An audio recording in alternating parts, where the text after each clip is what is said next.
Kumusta mga ka-easy? Welcome back to my channel.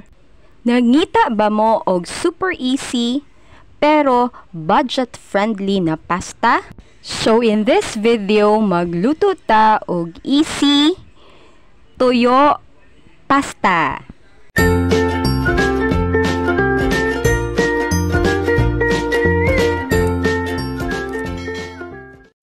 Sa pagluto sa atong recipe for today, mauni ang mga ingredients. Garlic,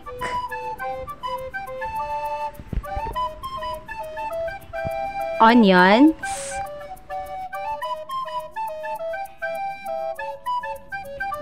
ang atong diced tomatoes,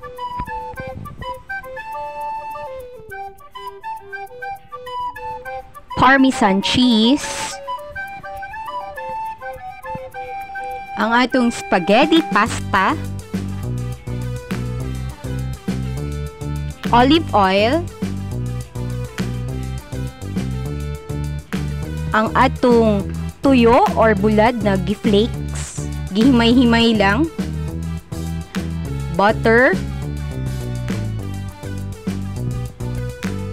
ug ang atong chopped na parsley pang garnishing later. Ready na ang mga ingredients sa atong tuyo pasta or pasta a la pobre.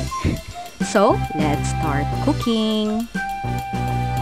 Unang himuon is lutuon sa nato ang atong spaghetti pasta. So, magpabukal lang ta og water mga ka-easy. Then, butangan nato siya og salt and oil. If nagbukal or nagboil na ang water, ibutang na nato ang atong pasta spaghetti.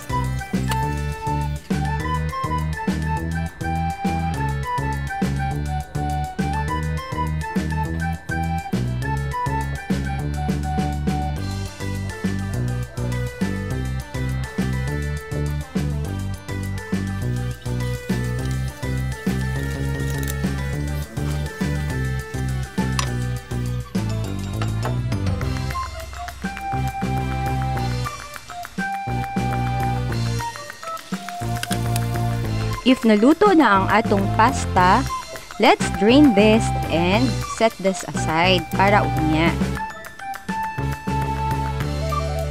Next nato himuon is magpainit ta og cooking pan. If init na, ibutang na nato ang atong butter. Ukay-ukayo nato ni kadali para mag-melt dayon siya. Ukay-ukay ha, dili ugay-ugay. Joke. Corny oil. If na-melt na ang butter, ibutang na nato ang atong garlic. Pati na pod ang atong chopped onions. Then, i-mix nato siya kadali until maggawas ang iyahang aroma.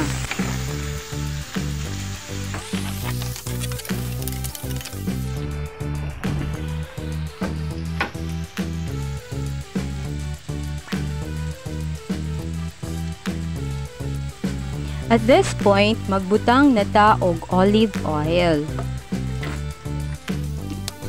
I-mix na pod or gisahon na pod nato ni siya kadali. Bago nato ilunod ang atong tuyo. Diri sa tuyo, bahala ka kung unsay gusto nimo mga ka-easy ha. Akong gigamit manggud ani nga tuyo is katong gagmay gani. Di ko kabalo unsay pangalan. But you can use any bulad or any tuyo na gusto nimo.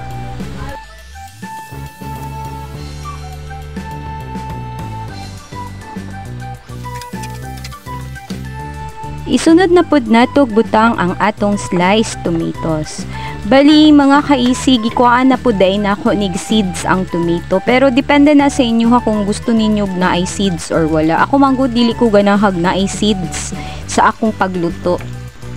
So diri mga ka-easy, mag-mix-mix lang ta, maghalo-halo hantod maluto ang atong kamatis. Diba so easy? Wala tay lahing himuon diri kundi mix-mix lang, halo-halo. By the way mga ka-easy, If bago ka pa lang sa akong channel, please don't forget to like and subscribe. Pakipindot na lang po di ay sa notification bell para updated ka permi sa akong channel. Thank you so much! At this point, magbutang na ta sa atong pangpalasa. Diri, magamit lang ko og salt og pepper.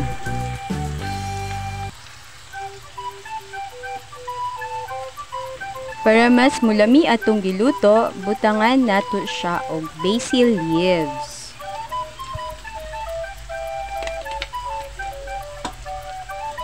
Then, i-mix na pod nato ni siya para maghalo-halo ang iyahang lasa.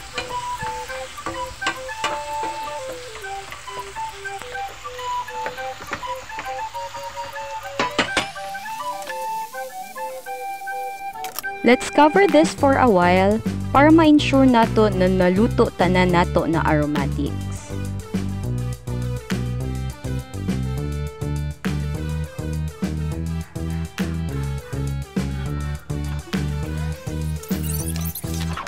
Humot na kayo ang bulad ba?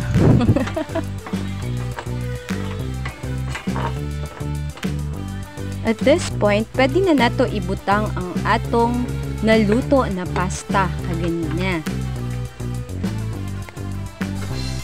I-mix lang jud nato nigtaman, mga kaisi, para ma-absorb sa noodles or spaghetti noodles ang atong tuyo sauce. Trivia lang ta kadali mga kaisi while mixing. Kabalo ba mo mga kaisi na ang pure dried fish is a natural product that retains the antioxidants and omega-3 benefits of a fresh fish. It is also a rich source of healthy proteins. 100 grams of dried fish contains 80 to 85% protein and only about 300 calories. Dili lang ni siya. Most of the fish available in the dried form is very low in calories, cholesterol, and salt. It also contains a high dose of minerals and vitamins which are essential for the development of the body. O diba, healthy gihapon masking bulad lang ang atong gibutang diri sa ato ang tuyo pasta.